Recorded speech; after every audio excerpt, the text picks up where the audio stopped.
नाशिक जिल्ह्यातील दिंडोरी तालुक्यातील वणी शहरात बंद पाळण्यात आला। वंचितनं पुकारलेल्या महाराष्ट्र बंदच्या पार्श्वभूमीवर कडकडीत बंद पाहायला मिळाला। या बंदला नागरिकांनी प्रतिसाद दिलाय। वंचित बहुजन आघाडीच्या वतीने पुकारण्यात आलेल्या महाराष्ट्र बंद दरम्यान पुण्यातील कोथरूडमध्ये रास्ता रोको आंदोलन करण्यात आलं। नीट पेपरफुटी आणि इतर मुद्द्यांवर विरोध दर्शवला जातोय।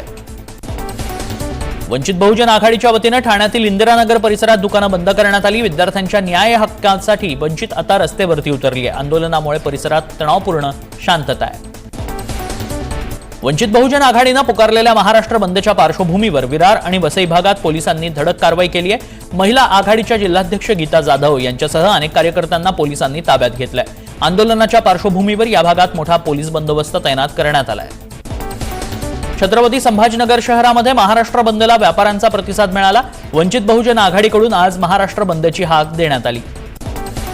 महाराष्ट्र बंदच्या पार्श्वभूमीवर छत्रपती संभाजीनगरच्या क्रांती चौकात मोठा पोलीस बंदोबस्त तैनात करण्यात आला। बॅरिकेडिंग करण्यात आलंय। प्रशासनानं सुरक्षेच्या दृष्टीने कडक पावलं उचलली आहेत।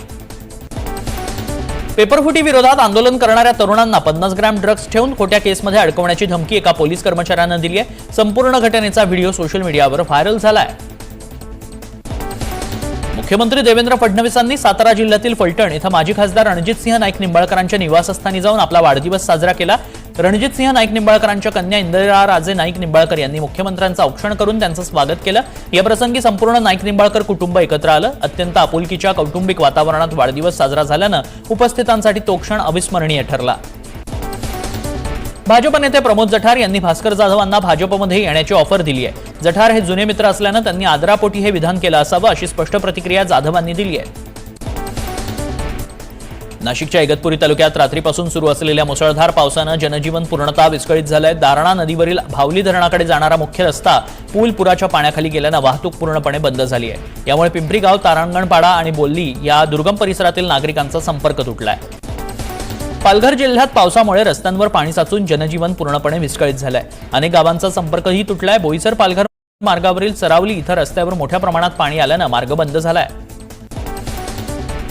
मुसळधार पावसानं दानसा धरणाचे 20 दरवाजे उघडण्यात आलेत। नदीनं धोक्याची पातळी ओलांडल्यानं पांढरतारा पूल पाण्याखाली गेलाय। ठाणे आणि पालघर जिल्ह्यातील 33 गावांना सतर्कतेचा इशारा देण्यात आलाय। पालघरमधील वसई विरार शहराला वादळी वाऱ्यासह मुसळधार पावसानं झोडपलंय। विरार पूर्व आणि पश्चिमेला जोडणारा जुना विवा कॉलेज रस्ता पूर्णपणे जलमय झालाय। नालासोपारा येथील गाला नगरसह अनेक सखल भागांमध्ये कमरेपर्यंत पाणी साचलंय। भिवंडीत 24 तासापासून सुरू असलेल्या पावसानं कामवारी नदी दुथडी भरून वाहतेय। नदीच्या पाणी पातळीत मोठी वाढ झाली आहे। खबरदारीचा उपाय म्हणून पालिकेनं नदीकाठच्या नागरिकांना सतर्कतेचा इशारा दिलाय। राज्यातील 3028 धरणांमध्ये सध्या 51% पाणीसाठा जमा झालाय। पुणे आणि कोकण विभागात सर्वाधिक तर छत्रपती संभाजीनगर विभागात सर्वात मोठी वाढ नोंदवली गेली आहे। नाशिक, अमरावती, नागपूर विभागातही मागील वर्षाच्या तुलनेत पाणीसाठ्यात समाधानकारक वाढ झाल्याचं दिसतंय। मुंबईला पाणीपुरवठा करणाऱ्या धरणातील पाणीसाठा वाढतोय। 7ही धरणात मिळून 61% अधिक पाणीसाठा जमा झालाय। 7 धरणांपैकी तानसा धरण भरून वाहू लागलंय। 7 धरणांपैकी आतापर्यंत 3 धरणं काठोकाठ भरली आहेत। नाशिकच्या सुरगाणा आणि कळवण तालुक्यात 15 दिवसांच्या विश्रांतीनंतर पावसानं दमदार हजेरी लावली आहे। खरीपाच्या पिकांना जीवदान मिळाल्यानं बळीराजा सुखावला तर चणकापूर धरणाच्या पाणी पातळीत कमालीची वाढ दिसते। त्यामुळे चणकापूर आणि ठेंगोडा धरणातून पाण्याचा विसर्ग सुरू करण्यात आलाय। त्यामुळे गिरणा नदीकाठच्या गावांना सतर्कतेचा इशारा देण्यात आलाय। पालघर जिल्ह्यात मुसळधार पाऊस बरसतोय। सूर्या प्रकल्पाच्या धामणी धरणाचे 5 दरवाजे 75 सेंटीमीटरनं उघडण्यात आले। धामणी आणि उपधरण असलेल्या कबडास धरणातनं एकूण 37,303 क्युसेक्स पाण्याचा विसर्ग सूर्या नदीत सुरू असल्यानं नदीच्या पाणी पातळीत मोठी वाढ झाली आहे। या पार्श्वभूमीवर सूर्या नदीकाठच्या 65 गावांना सतर्कतेचा इशारा देण्यात आलाय। पुणे आणि परिसरात झालेल्या मुसळधार पावसानं सोलापूरच्या उजनी धरणात पाण्याची मोठी आवक सुरू झाली आहे। दौंड येथून धरणात सध्या तब्बल 19,830 क्युसेक्स पाण्याचा विसर्ग होतोय। यामुळे उजनीच्या पाणी पातळीत एकाच दिवसात 1% वाढ झाली आहे। धरणाचा एकूण पाणीसाठा आता 54% पोहोचलाय। खडकवासला धरण साखळीत पाणी पातळी वाढली आहे। खडकवासला धरण 80% भरले। घाटमाथ्यावर पडणाऱ्या जोरदार पावसानं 4ही धरणाच्या पाणी पातळीत वाढ झाली आहे। शहरामध्ये पाऊस कमी असला तरी घाटमाथ्यावरील पावसामुळे पुणेकरांचं पाणी कपातीची चिंता आता मिटणार आहे। नाशिकचा सटाण्याच्या पश्चिम पट्ट्यात जोरदार पाऊस बरसतोय। त्यामुळे मोसम खोऱ्याला वरदान ठरलेलं बागलाणचं हरणबारी धरण भरभरून वाहू लागलंय। धरणाच्या सांडव्यातनं मोसम नदी पात्रात पाण्याचा विसर्ग सुरू झालाय। त्यामुळे मोसम नदी दुथडी भरून वाहू लागली आहे। हरणवारी लाभ क्षेत्रातील मोसम, काटवण, करंजाडी खोऱ्यातील नदीकाठच्या गावांचा पिण्याचा पाणी आणि शेती सिंचनाचा प्रश्न सुटलाय। भंडारा जिल्ह्यात सुरू असलेल्या संततधार पावसानं गोसेखुर्द धरणाच्या जलसाठ्यामध्ये झपाट्यानं वाढ झाली आहे. धरण प्रशासनानं गोसेखुर्दचे 13 दरवाजे अर्ध्या मीटरनं खुले केलेत. धरणातनं सध्या 1609 क्युसेक्स वेगानं वैनगंगेत पाण्याचा विसर्ग केला जातोय. शिर्डीत सध्या 13 साई या साईबाबांच्या भक्तीवर आधारित चित्रपटाचं चित्रीकरण करण्यात येत आहे. मात्र या शूटिंग दरम्यान साईबाबांची भूमिका साकारणारे प्रसिद्ध अभिनेते संजय मिश्रा हे थेट साईबाबांच्या पवित्र समाधी चौथऱ्यावर बसल्याचं समोर आलं. त्यामुळे नव्या वादाला तोंड फुटलंय. समाधी चौथऱ्यावर केवळ अधिकृत पुजारी आणि लाल वस्त्रधारी चोपदार यांनाच प्रवेशाची मुभा असते.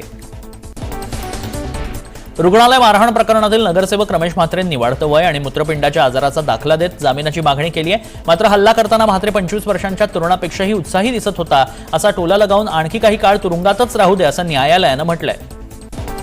ठाण्यातील तीनहात नाका इथं घडलेल्या दुर्घटनेनंतर महापालिकेनं धडक मोहीम राबवली आहे. 8 दिवसात तब्बल 1524 अनधिकृत होर्डिंग्ज, बॅनर्स आणि पोस्टर्स हटवले आहेत. विनापरवानगी बॅनरबाजी करणाऱ्या नियमबाह्य 5 जणांविरोधात पालिकेनं फौजदारी गुन्हे दाखल केलेत. नाशकात टीसीएस प्रकरणात संशयित आरोपी अश्विनी चेनानीच्या वकिलांनी थेट मुंबई उच्च न्यायालयात याचिका दाखल केली आहे. विशेष तपास पथकानं दाखल केलेले दोषारोप पत्र रद्द करण्याची मागणी करण्यात आली आहे. याचिकेवर आता येत्या 24 जुलै रोजी पुढील महत्त्वाची सुनावणी पार पडेल. कन्हानमध्ये अँटी नार्कोटिक्स टीमनं एका व्यक्तीच्या ठिकाणावर धाड टाकली जिथे नशेच्या गोळ्यांचा व्यापार सुरू होता. छापेमारीमध्ये पोलिसांच्या हाती नशेचा मोठा साठा सापडला. पोलिसांना 15,814 ट्रामाडोल हायड्रोक्लोराईडच्या 7 किलोच्या गोळ्या सापडल्या. पैठण तालुक्यातील कडेठाण बुद्रुक इथं डाळिंब चोरीच्या संशयावरून पारधी समाजातील एका 19 वर्षीय मूकबधीर युवकासह 4 गावकऱ्यांनी बांधून ठेवलंय. या प्रकरणी पाचोड पोलिसांनी तातडीनं कारवाई करत 9 संशयितांविरोधात अॅट्रॉसिटीसह विविध कलमान्वये गुन्हा दाखल केलाय. छत्रपती संभाजीनगरच्या शहागंज परिसरात एका रिक्षा चालकानं खाऊचं आमिष दाखवून 10 वर्षीय चिमुकलीला जबरदस्तीनं पळवून नेण्याचा प्रयत्न केला. हा प्रकार लक्षात येताच धाडसी स्थानिक नागरिकांनी तात्काळ त्या रिक्षाचा पाठलाग केला. जिल्हाधिकारी कार्यालयाजवळ ही रिक्षा नाल्यात अडकल्यानं आरोपी घाबरून मुलीला तिथेच सोडून फरार झाला. नागपूरच्या जरीपटका इथं एका शाळेत मधल्या सुट्टीत मित्रांसोबत पळत असताना तिसरीतील चिमुरडा अचानक कोसळला. त्याचा उपचारादरम्यान दुर्दैवी मृत्यू झालाय. फणीच्या या अचानक जाण्यानं शाळा प्रशासन आणि पालकांमध्ये शोककळा आहे. छत्रपती संभाजीनगरातील सावित्री नगर परिसरात भटक्या कुत्र्याच्या हल्ल्यात 1 जण जखमी झालाय. थरार सीसीटीव्हीमध्ये चित्रित झालाय. यामुळे नागरिकांमध्ये भीतीचं वातावरण आहे. बंदोबस्त करण्याची मागणी केली गेली आहे. ठाण्यातील पातलीपाडा उड्डाणपुलावर कंटेनर पलटी झालाय. सुदैवाने यात कोणतीही जीवितहानी झालेली नाही. अपघातामुळे घोडबंदर ते ठाणे मार्गावरील पूल बंद करण्यात आलाय. छत्रपती संभाजीनगर जळगाव महामार्गावरील भवनजवळ ट्रक आणि बोलेरो पिकअपची समोरासमोर धडक होऊन अपघात झाला. या अपघातात 2 किरकोळ जखमी झाले. ट्रक चालकाच्या ओव्हरटेक करण्याच्या प्रयत्नानं हा अपघात घडल्याचं प्राथमिक माहितीवरून समोर आलंय. नवी मुंबई महानगरपालिकेची सरळ सेवा भरती परीक्षा पूर्ण झाली आहे. 6 संवर्गातील 36 पदांसाठी परीक्षा आयोजित करण्यात आली होती. या भरतीसाठी एकूण 18,930 उमेदवारांचे अर्ज प्राप्त झाले होते. टीसीएस कंपनीच्या माध्यमातून ही परीक्षा घेण्यात आली. पुणे महानगरपालिकेच्या पाणीपुरवठा विभागातील 60 ते 70% अभियंते आणि कर्मचाऱ्यांची निवडणूक कामासाठी नियुक्ती केली आहे. त्यामुळे पाणीपुरवठा विस्कळीत होण्याचा मोठा धोका निर्माण झालाय. या कर्मचाऱ्यांची निवडणूक ड्युटी रद्द करावी अशी मागणी पाणीपुरवठा प्रमुख नंदकिशोर जगतापांनी अतिरिक्त आयुक्त ओमप्रकाश दिवटे यांच्याकडे पत्राद्वारे केली आहे.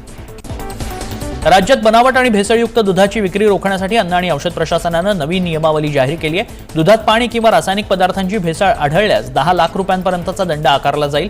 भेसळमुळे ग्राहकांच्या आरोग्याला गंभीर धोका पोहोचल्यास जन्मठेपेची शिक्षा होऊ शकते. ठाणे आणि परिसरात रेल्वे अपघातात 7 महिन्यात 89 जणांचा मृत्यू झालाय. ठाणे, कळवा, मुंब्रा, दिवा, ऐरोली, दिघा, निळजे या रेल्वे स्थानक क्षेत्रात हे अपघात घडलेत. यात 57 जण जखमी झालेत. यातील 26 जणांचा मृत्यू धावत्या रेल्वेतून खाली पडून झालाय. मध्य रेल्वेच्या सीएसएमटी ते कचारा मार्गावर सप्टेंबर महिन्यापासून 15 डब्यांची उपनगरीय रेल्वे गाडी चालवली जाणार आहे. सध्या या मार्गावर 12 डब्यांच्या गाड्या धावत आहेत. कसारा, आसनगाव, शहापूर, टिटवाळा परिसरासह मुंबईत ये जा करणाऱ्या हजारो प्रवाशांना गर्दीपासून मोठा दिलासा मिळणार आहे. राज्य शासन आणि सहकार मंत्रालयाच्या संयुक्त विद्यमाने भारत टॅक्सी या टॅक्सी सेवेचा लोकार्पण सोहळा नवी मुंबई आंतरराष्ट्रीय विमानतळ इथं आयोजित करण्यात आला. राज्याचे मुख्यमंत्री देवेंद्र फडणवीसांच्या हस्ते या बहुप्रतीक्षित टॅक्सी सेवेचा शुभारंभ पार पडला.